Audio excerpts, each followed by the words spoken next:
Good morning. It is time for an episode of the Healthiest Coast. Our special guest today is Big Brothers, Big Sisters.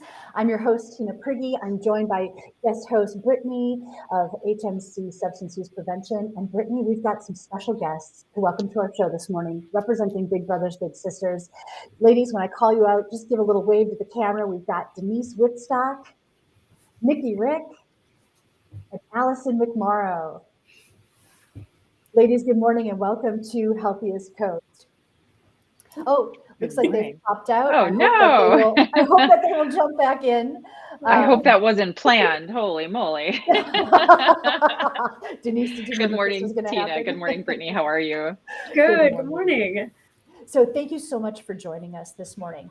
You know, one of the reasons that we have this Healthiest Coast episode is the work that Healthiest Manitowoc County is doing contributes to awareness and resources and actionable things to do to make the Coolest Coast, this amazing community that we live in, a healthier place. And Big Brothers, Big Sisters, an organization like you have, contributes to that. Brittany, before we went live, you said something kind of impactful about the value of that. Can you repeat that for our viewers? Yeah, so as I was saying before we kind of jumped on here, is Big Brothers, Big Sisters and a bunch of agencies like them are really important to our community to help support in any way we can, just because, especially for substance use and how we view it, the more organizations and the more we're supporting our youth and giving them things to do and creating these connections to our community, the less likely they're going to have, major mental health issues or even substance use. Having a connection to a trusting adult is a huge factor in whether youth, use tobacco or nicotine or any other type of drug. So it's really cool to meet with these kind of people and see how we can better support them, not only as agencies, but as a community. Yeah, that's awesome. So Denise, tell us, we're talking Big Brothers, Big Sisters. For viewers who might not know, what is Big Brothers, Big Sisters? Goodness. Well, we are fortunate to be one of 240 organizations across the US that serves young people through really a core mission that's been with us for almost 120 years, which is serving young people through one-to-one mentoring. We do that through a variety of ways, different programs that we administer around Sheboygan and Manitowoc County. But really, we've stayed very true to our mission of knowing that, like, just as Brittany so nicely articulated, children, it builds resiliency in young people when they know that they have as many trusted, caring adults in their life as possible. And so some folks, some families don't have, kids don't have access to their parents because of work schedules, because of other life circumstances. They might be living in a circumstance other than with a parent. And so our program allows them to meet with and build relationships with other trusted, caring adults to kind of help fill that village. We always joke about it takes a village to raise kids. The mentors that we call bigs in our program are part of that village. Awesome. What is a big's responsibility? What do bigs do as part of Big Brothers, Big Sisters? Oh gosh. They are listeners, they're friends, they offer some advice. I know for my little sister, I offer the advice of using her napkin instead of her sleeve. So it gets pretty complicated, when we're having lunch together. But they're really just they're an adult role model. There is no prescribed curriculum. There's no prescribed tutorial or things like that in the relationship. We do a great job, I believe, of trying to pair young people and adult mentors that have something in common, and a friendship develops. That's really their role. They live their life and allow a young person to kind of see what that looks like, because it might be a different experience than their own. Yeah, what an important role that they're playing. What else would you say about the volunteer experience as serving as a big? Is it, a big time commitment? How often do they meet with a little? What is that communication like? And have changes in communication, like, Facebook and text messaging, has that kind of changed and helped the relationship? Goodness, you said the dreaded 4-letter word, Tina. You said time. It's the number one thing that people ask us about. first and foremost, what we hear from our mentors in the program, and it has been the case for many, many years, is they often think they get more out of the relationship than the child does. It opens their mind, it opens their world to different experiences, and they often feel that they're growing as a person much more so than they think they're impacting the little that they're serving.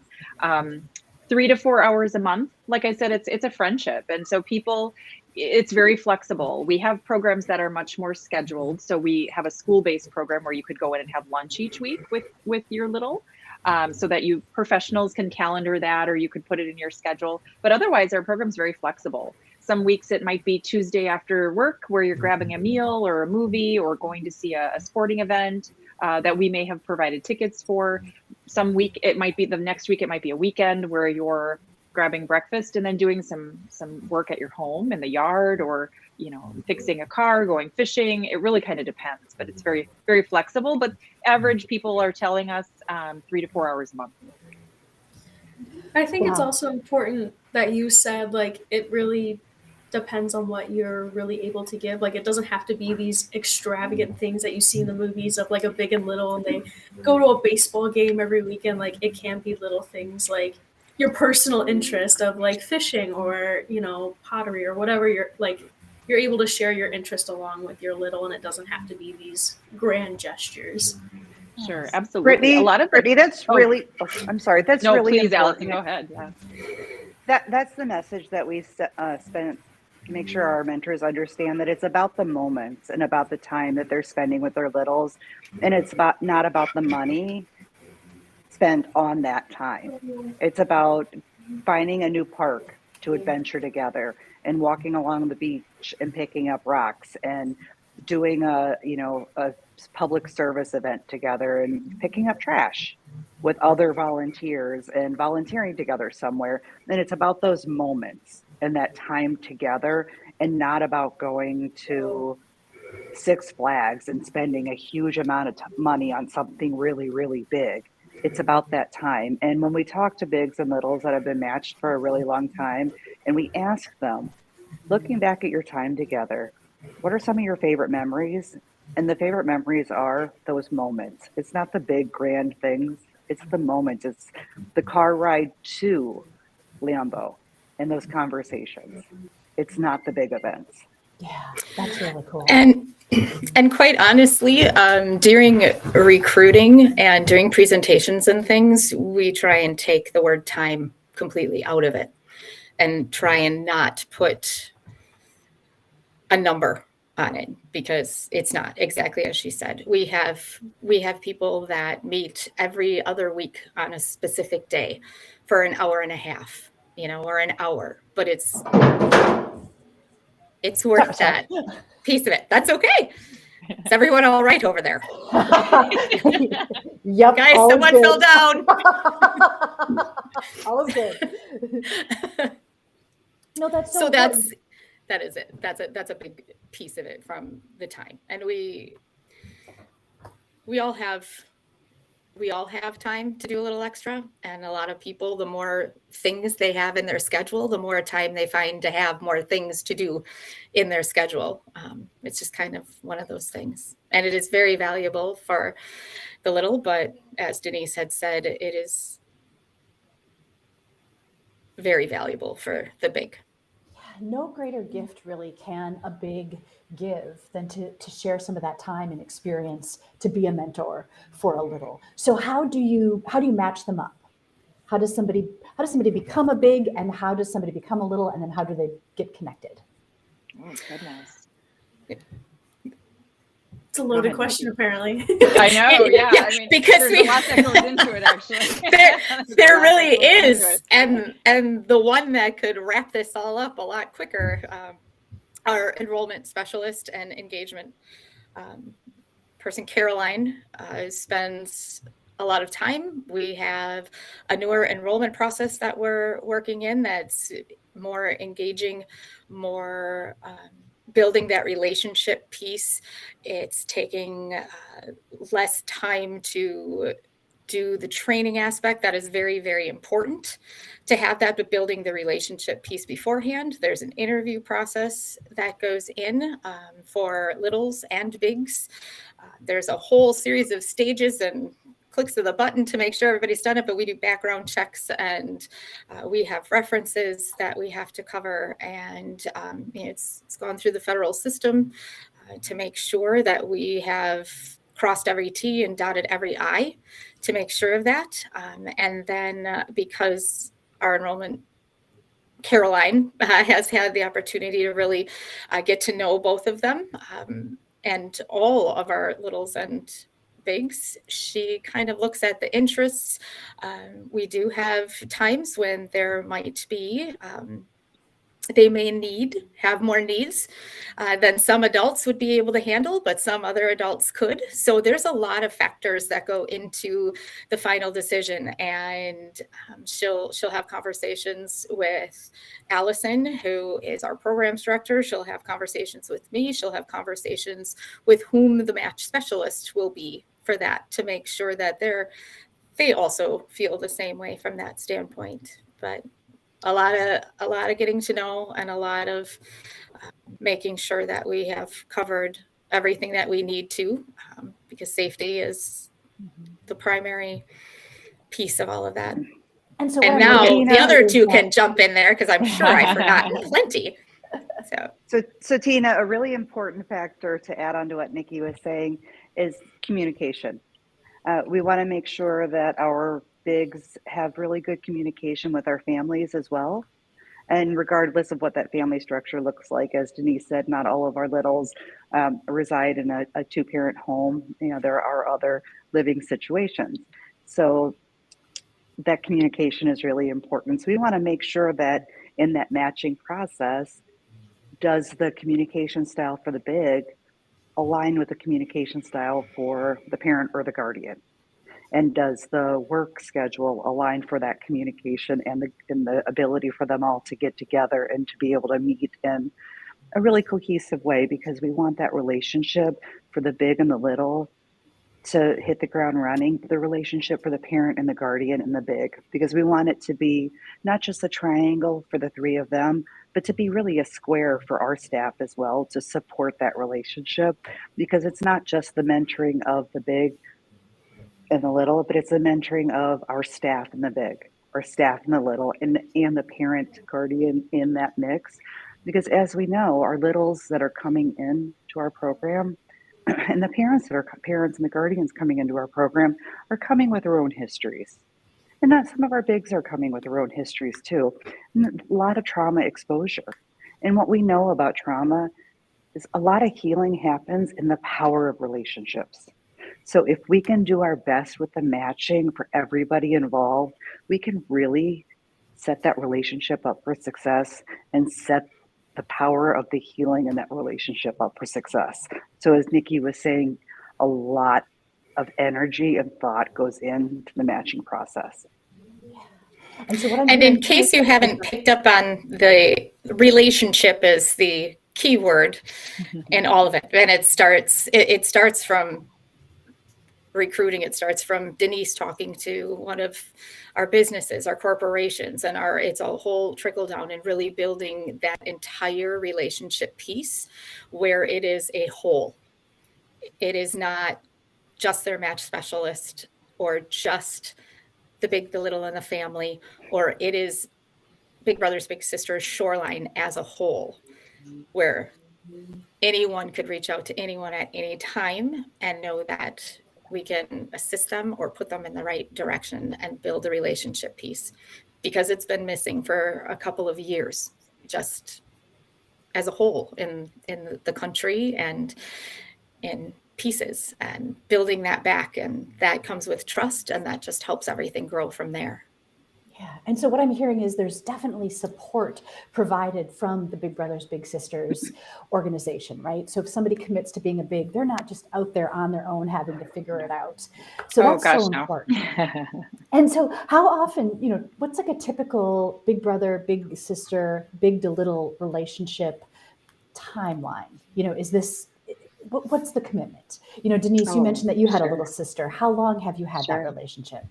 Sure. Yeah. When we first start talking with a candidate, someone who's interested in becoming a mentor, we talk about at least a year of commitment, because one of the things that's often missing and consistently missing with the kids that are referred to our program by their parent, by their school, by a church, referrals come from a variety of places. One of the things that can often be missing is consistency. And so we do like to ask for at least a year commitment. That's kind of the time piece that we do lay out there for folks. But we're very proud that our local area, Manitowoc and Sheboygan counties, this program has an average match length higher than the national average. Our matches are staying together just under 4 years. Which is a great testament to the work that our team does on the front end. That match recommendation, who we put together, is why that's so important. But we have folks, again, we like to base our decision of quality on, are we meeting the goals for the child? And so sometimes the family circumstance changes, the child's circumstance changes, the relationship just is made at the key developmental time for that child, and they thrive in a very different way, and the pieces fall into place. So even if a match is shorter than that, but we've met some goals and seen growth and progress in the child, we consider that a successful match term. Has the program been in existence long enough that there are some littles that participated that have now grown up and look back and just say, oh my gosh, thank you so much. This changed my life? Absolutely. It's funny you say that. We literally are just having a man who was a little when he was a child. He's come back into our program. He's been matched as a big brother, and he's going to be heading up a young professionals council for us.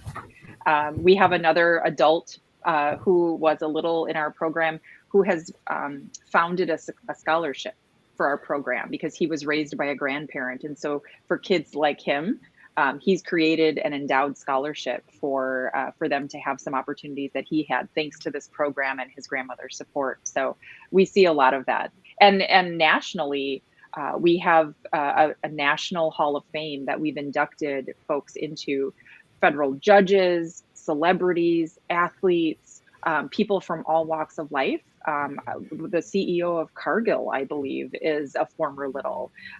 So there's a lot of, it's a historical program that sees the benefits and the rewards as people come back to give back. Yeah, it's really cool to see it like continuing to pay forward like that and to have such a big impact. And again, like you said, it's not a huge time commitment. And so to make such an impact is so valuable. And so Denise, I think you were mentioning that you work with businesses, organizations. How can they be involved? What sort of support do you need from the greater community to do what you do? Sure. Getting the elephant in the room out of the way, we are a nonprofit. So of course we are funded by philanthropy, but the number one thing we talk about with every partner, every service group, every corporation is, can we partner together, and can you give us a platform to share information about the program and share information about the need? We currently have 165 kids waiting for a mentor. Oh. And there are cool humans all over. And being a mentor does not have certain qualifications or requirements. So we would love to have the opportunity. Our mission is one probably best spoken and not seen on a billboard or in a photograph. So we would love the opportunity to get in front of groups of people and just share a little bit about what we are, what we aren't, and about the kids in need, and share with people the ways that they can get involved. That's the number one ask of groups that I talk with. You bet. Yeah.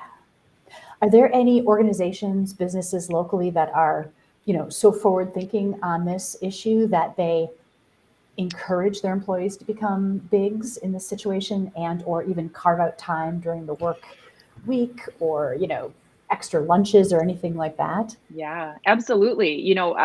Certain industries, the work day kind of lends itself to certain types of programs and schedules and things like that. But police departments are on board with our organization here locally and across the country. So if you are a mentor in the school-based program, The police department allows you that time each week to go and have lunch with your little.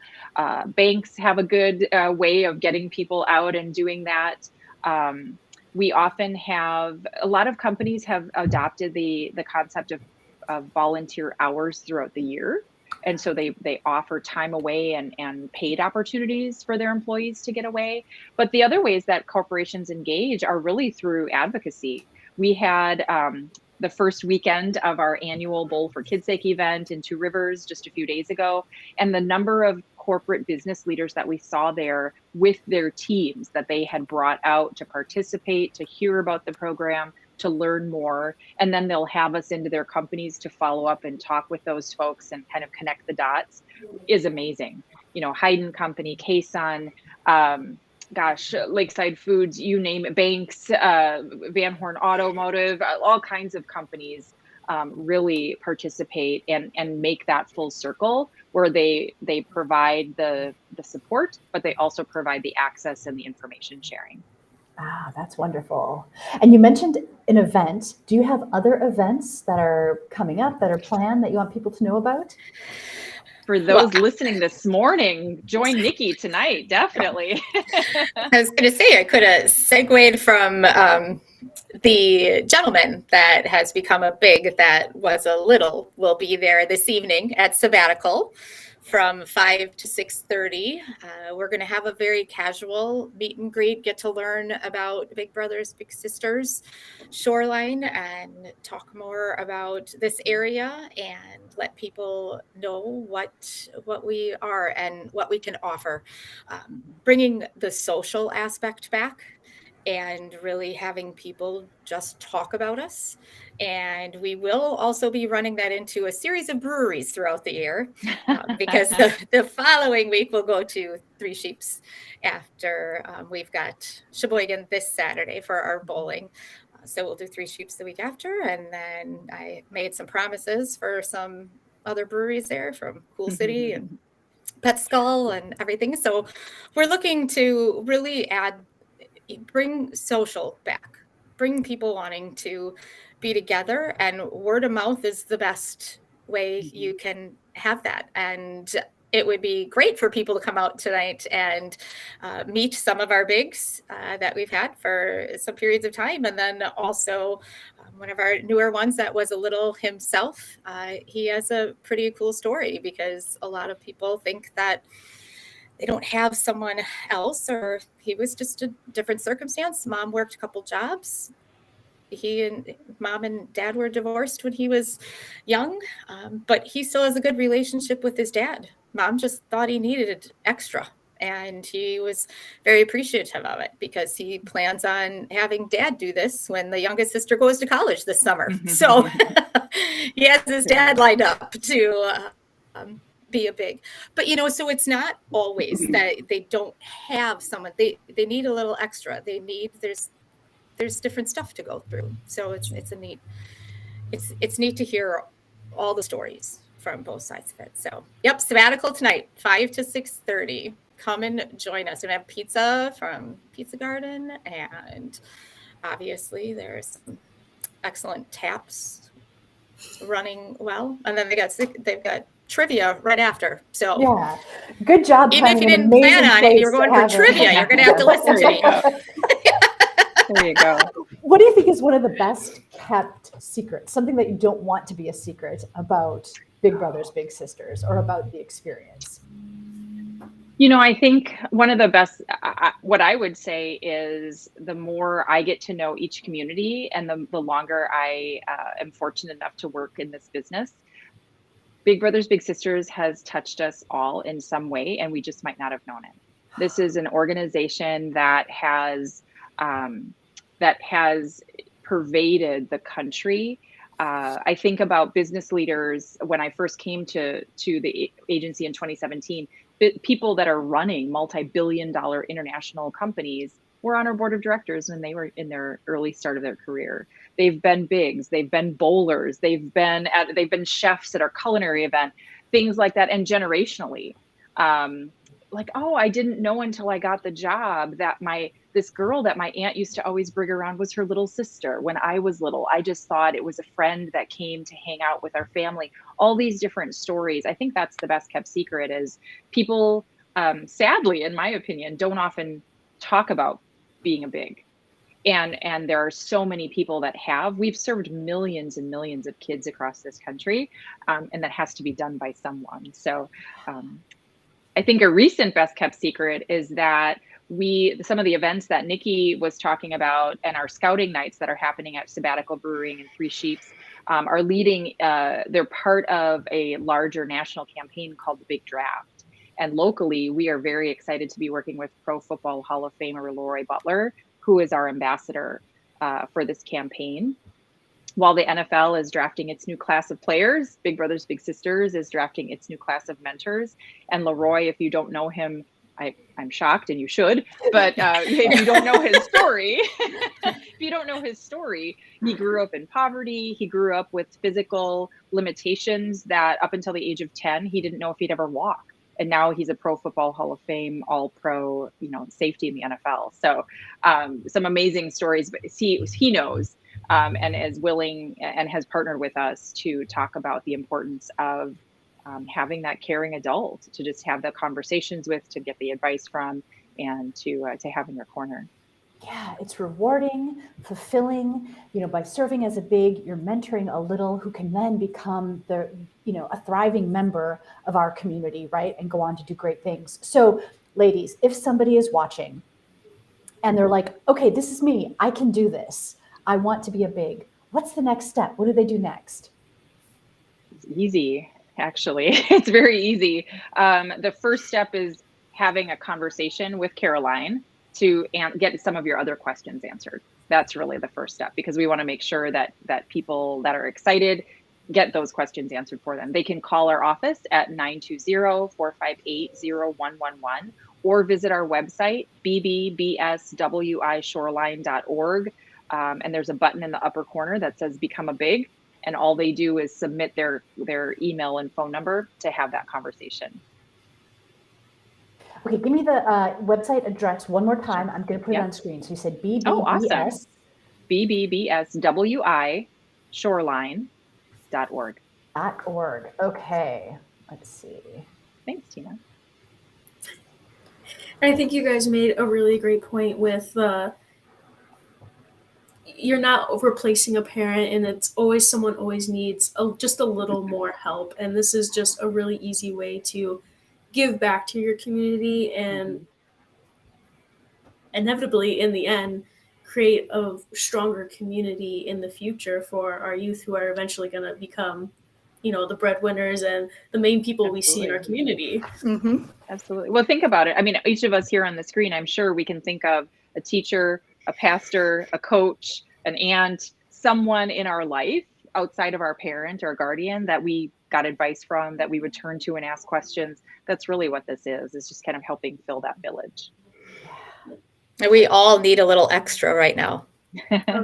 Not just kids, we all need a little extra, and it's a good extra to do. And honestly, sometimes having a connection with a young person, just getting that perspective and that energy and hearing where they are in life, just, changes my day, right? I can see what you mean, how the impact is deep for the person that serves as a big. There's a great example of an engineer at a manufacturing firm that was matched with a young boy at an elementary school, and he would have lunch with him every Thursday. And he always talks about how Thursday afternoon is his most creative, productive afternoon, because you get a chance to get away from the work and just build with Legos or play a game or joke and talk. And that afternoon is always his most productive because he's just kind of refreshed himself and recentered himself on that. And I mean, let's be honest, who doesn't like video games or fishing or more of an excuse to go to a sporting event? Or, we've all been children, and now we might not do the things that we used to do because we're old. And so let's revisit it and have all the fun and have an excuse for it. So, oh, that's great motivation. And then, Brittany, I love what you were talking about too, how that connection, that relationship can just help steer a young person as they're making decisions to make better decisions, right? To stay on a good path that is beneficial to the whole community. And that's something that, we don't want to lose sight of, right? Like you were saying earlier, Denise, it takes a village. And I know we joke about that, right? But that is such a true statement. None of us can do it alone, and no one should have to do it alone. And we're all better, I think, stronger coming together. Absolutely, 110% agree. All right. What else do you want anybody to know about Big Brothers, Big Sisters today? Goodness. We're fun. We make a difference. There's kids and puppies, right? Like, who can't love them all? So we're an organization that you can really make an impact for a person in your community, a neighbor, a friend, someone that you may not know down the street. And in real time, you're seeing that impact through the life of a child. You're seeing them feel more, you're watching their confidence increase about graduating high school, about maybe going to college, about maybe having a plan after they graduate. You're seeing them make better choices and avoid risky behaviors. You're hearing them tell you the stories that, my friends asked me to do this and your voice was in my head, so I just decided to go home after school instead of. You're hearing them find their voice and have confidence and feel that they belong in a set of friends, or they deserve to have an opportunity to do certain things. Those are the things that aren't necessarily measurable because you can't physically see it, but those are the things that are going to last a lifetime. And it might happen over a slice of pizza. It might happen over the 10 words that a boy and a man might say while they're fishing. You never know. Yeah, right. That is really such good stuff. And so you said that right now you've got a number of littles that are waiting for a match. So if you are watching, if you think that this makes sense for you, and I'm pretty sure it probably makes sense for most people to consider becoming a big, please take that action. And I think on behalf of all of us, thank you to everyone that is currently serving as a big or has served as a big. Like you just mentioned, Denise, it's not necessarily measurable, the impact, but you know that it's there, right? Absolutely. Yeah, so please reach out. As you can tell, the three of us are pretty cool. They just get cooler down the line that you can't see us. So if you have questions, anything, please reach out. We'll have conversations with you. If this time doesn't seem to be best for you or anything, then we have other ways to stay engaged in our organization. And maybe it will be sooner than you thought it would be. So it's just important to know that. It sounds like you have creative ways to connect people, creative ways to work with different schedules and things like that. So don't hesitate to get in touch. You can see right here, dbbswishoreline.org for more information and to get in touch. Ladies, thank you so much for joining us today on this episode of Healthiest Coast. We've been talking with Denise Whitstock, Allison McMorrow, and Nikki Rick of Big Brothers, Big Sisters Shoreline. Thank you for the great work that you're doing. Thank you for having us. Okay, on behalf of Brittany Boyer of Healthiest Manitowoc County Substance Use Prevention Program and myself, Tina Prigge of Coolest Coast, thank you so much for watching. Thank you for keeping it the healthiest coast, and we will see you next time. Take care.